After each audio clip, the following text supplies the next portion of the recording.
artistique, partenaire de Direct Soirée. Bienvenue sur Nougat TV et bien sûr sur directsoirée.fr. Nous sommes aujourd'hui à Toulouse, toujours dans cette magnifique ville rose, pour en exclusivité découvrir un showcase dans un instant avec Mozart, l'opéra rock devenu concert symphonique. Tout simplement parce qu'aujourd'hui, cette troupe va vous proposer quelque chose d'exceptionnel avec un orchestre philharmonique, dit-on, de 60 musiciens et choristes. Alors, je vous présente Solal, qui est un des membres de cette troupe. Bonjour Solal. Bonjour. Très enchantée de vous rencontrer, car comme je disais tout à l'heure, majestueux sur scène, c'est quelque chose d'incroyable. Présentez-vous un peu pour ceux qui vous découvrent.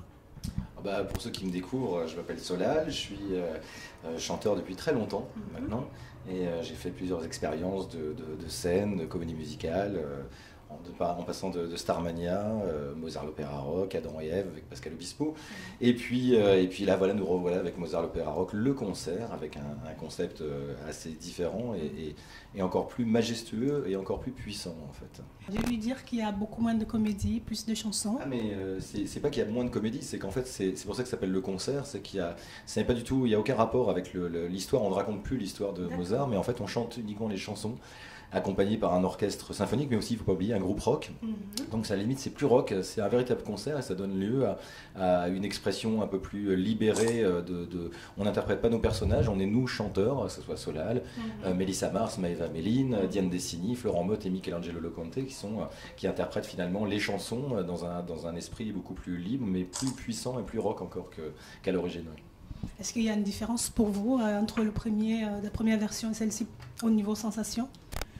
Les sensations, on ne pourra jamais remplacer la sensation du premier moment qui a présidé au début de Mozart l'opéra rock, puisque c'est toute une aventure qui commençait, on ne savait pas du tout où on allait, on ne savait pas ce que ça allait devenir, on n'imaginait pas 2 secondes, on ne présageait pas que le succès allait être aussi important, donc on se posait même pas la question, on y allait et on a dit on va bien voir, mais nous on croyait beaucoup au spectacle.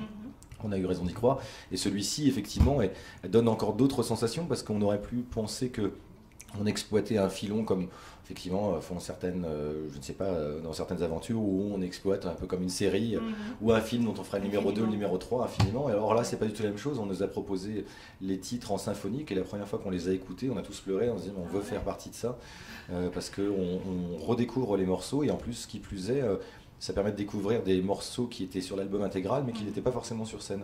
Le Carnivore par exemple que chante Michele est juste une chanson hallucinante, certainement la préférée de l'album.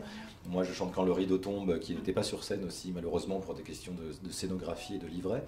Et en même temps on a des sensations, oui on est porté par 80 musiciens et choristes, donc c'est forcément il se passe quelque chose, on se sent grandi, investi d'une mission presque divine quoi. Ça me donne envie là, comme ça, de découvrir ce que ça. Oui, non, mais ça a l'air magique en plus avec tous ces artistes qui sont sur scène. Alors pour des raisons aujourd'hui politiques en Ukraine, il y a justement un report de date à cause. Qu'est-ce que ça vous a justement C'est plus que des raisons politiques. En fait, c'est plus des raisons humaines qui fait que ce qui se passe en Ukraine nous est tous tombé dessus. Bien sûr, en premier lieu aux Ukrainiens qui connaissent des temps assez tourmentés et difficiles, donc dont les frontières ne sont pas très éloignées des autres, on a pu s'en apercevoir quand on y a été. Et en fait, l'orchestre ukrainien avec lequel on a commencé cette aventure, puisqu'on a d'abord joué en Ukraine, après en Russie, c'est une collaboration complètement fraternelle. On a commencé l'aventure avec eux, et là, on ne pouvait pas envisager de changer, d'abord parce que, techniquement parlant, pas d'abord, mais il était hors de question qu'on joue sans eux, donc on doit les attendre, on doit attendre que le climat devienne apaisé pour qu'ils puissent sortir, parce que là, ils n'ont pas la possibilité de sortir du territoire de l'Ukraine pour venir chanter ou chanter et jouer avec nous. Et de toute façon, si les gens pouvaient se poser la question aussi de savoir si on pouvait remplacer l'orchestre dans un temps aussi court, c'était pas possible de faire répéter 80 musiciens avec une partition qu'ils ne connaissent pas. Et humainement parlant, je pense qu'on a vu sur les réseaux sociaux quand on a commencé à communiquer sur le changement de date, parce qu'il est hors de question que ce soit une annulation. Les billets restent effectivement la propriété des gens qui les ont, et c'est juste un remplacement de date en espérant que ça ne pose pas trop de problèmes et que ça n'est que partie remise. Et on a des dates déjà bien précises, puisqu'on sait qu'à Toulouse par exemple on passe le 10 octobre, à la rentrée. 10 octobre, Zénith de Toulouse, ne ratez pas ce rendez-vous, notez-le dans vos agendas. Et avant de se quitter, qu'est-ce qui s'est passé pour vous entre l'opéra rock et le concert symphonique ? Ah, il s'est passé plein de choses. J'ai eu la chance d'être appelé par Pascal Obispo pour tenir le rôle de Solus dans Adam et Ève.